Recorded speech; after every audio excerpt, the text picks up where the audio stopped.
ஜெய் ஸ்ரீராம்.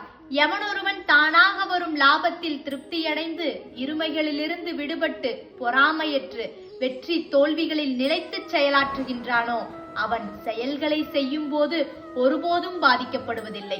பகவான் கிருஷ்ணர், அத்தியாயம் 4, ஸ்லோகம் 22.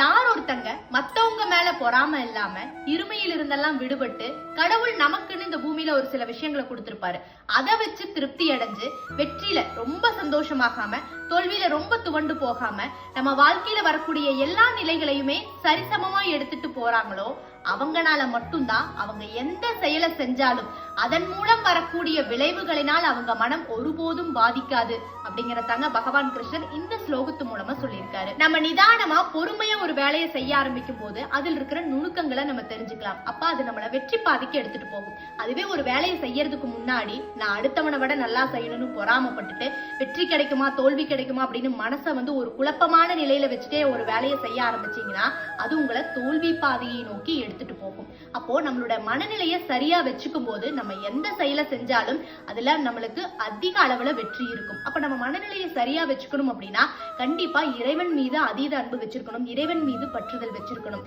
முயற்சி பண்ணி பாருங்க, மனநிலையை சரிசமமா வச்சுக்க பாருங்க. ஜெய் ஸ்ரீராம்.